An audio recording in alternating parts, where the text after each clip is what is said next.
India versus China. अगर युद्ध हुआ तो किसका पलड़ा होगा भारी। जाने किसकी सेनाएं कितनी ताकतवर, किसके पास कितने हथियार। दुनिया इस वक्त कोरोना वायरस से जूझ रही है, लेकिन जहां से ये वायरस निकला है यानी चीन, वह अब युद्ध की तैयारियों में जुटा हुआ है। पूर्वी लद्दाख में भारत चीन सीमा पर हिंसक झड़प के बाद दोनों देशों के बीच तनाव और भी गहराते दिख रहे हैं। साल 2017 में डोकलाम विवाद में भारत और चीन की सीमाएं आमने सामने थी। इस बार उस समय से ज्यादा तनाव है। अब अगर युद्ध होता है तो चीन के लिए 1962 जितना आसान नहीं होगा। भारत अब ड्रैगन को रोकने के लिए तैयार खड़ा होगा। भारत और चीन के बीच करीब 3500 किलोमीटर लंबी एलएसी है और कई दशकों से यह तनाव का विषय बनी हुई है। सेना प्रमुख जनरल एम नरवणे भी यह बात कई बार कह चुके हैं कि अब भारत की सेना के पास पूरी ताकत से चीन का जवाब देने की क्षमता है।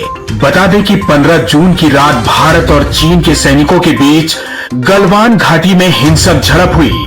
इस घटना में भारतीय सेना के एक कर्नल समेत 20 जवान शहीद हो गए, जबकि दावा किया जा रहा है कि भारत ने भी माकूल जवाब देते हुए चीन के 40 से ज्यादा सैनिकों को मार गिराया। हालांकि चीन ने अब तक अपने नुकसान के बारे में दुनिया को नहीं बताया है। अमेरिकी न्यूज वेबसाइट CNN ने अपनी एक रिपोर्ट में कहा है कि अगर युद्ध हुआ तो भारत का पलड़ा भारी रह सकता है।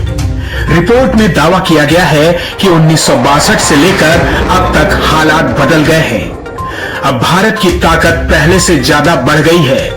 अब जब दोनों तरफ से इतनी टेंशन है तो ऐसे में जान लेना जरूरी हो जाता है कि किस देश की कितनी ताकत है।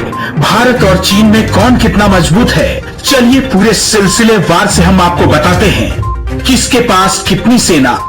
चीन की पीपल्स लिबरेशन पार्टी में फिलहाल 22 लाख सक्रिय कर्मचारी हैं, जबकि भारत में यह संख्या 15 लाख है। ग्लोबल फायर पावर रिपोर्ट के मुताबिक साल 2020 की रैंकिंग में भारत दुनिया का चौथा ऐसा देश है जिसके पास सबसे ताकतवर सेना है। ग्लोबल फायर पावर के मुताबिक भारत के पास इस समय एक अनुमान के मुताबिक कुल 35,44,000 मिलिट्री पर्सनल हैं। इनमें से 14,44,000 सक्रिय हैं और 21 लाख रिजर्व पर्सनल हैं। अगर चीन की बात करें तो ग्लोबल फायर पावर की लिस्ट में यह तीसरे नंबर पर है। चीन के पास इस समय कुल 26,93,000 मिलिट्री पर्सनल हैं। इनमें से 21,83,000 सक्रिय और 51 लाख रिजर्व पर्सनल हैं। पीस की रिपोर्ट आई थी जिनमें कहा गया कि भारत ने पिछले साल 10 नए परमाणु हथियार जोड़े। चीन के पास जहां कुल 320 परमाणु हथियार हैं, वहीं भारत के पास 150 परमाणु बम हैं। अब एयरफोर्स की बात करते हैं। एयरफोर्स की ताकत।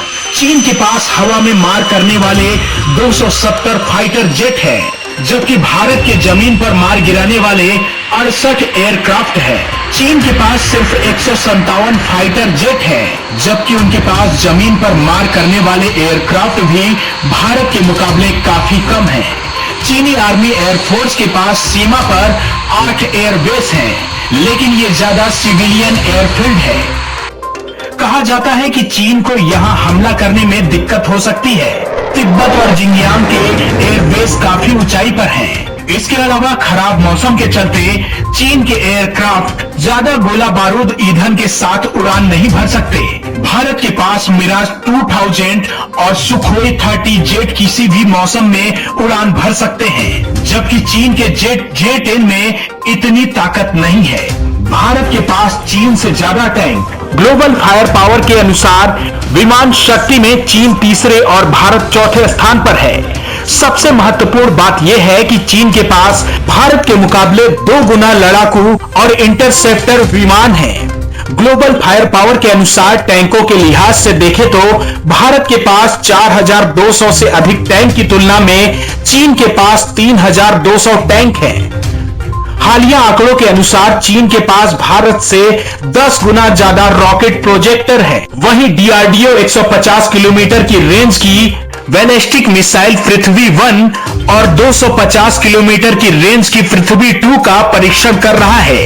वहीं चीन के पास बैलिस्टिक मिसाइलें हैं, जिनमें छोटी दूरी की मिसाइलों से लेकर अंतर महाद्वीप बैलिस्टिक मिसाइलें तक शामिल हैं। अब इससे अंदाजा लगाया जा सकता है कि भारत अब कितना ताकतवर हो चुका है। अब चीन के लिए लड़ाई लड़ना आसान नहीं होगा। ऐसी रोचक जानकारियों के लिए सब्सक्राइब करें हमारा चैनल अर्थ इंडिया न्यूज को। खबरों से अपडेट रहने के लिए देखते रहिए अर्थ इंडिया न्यूज।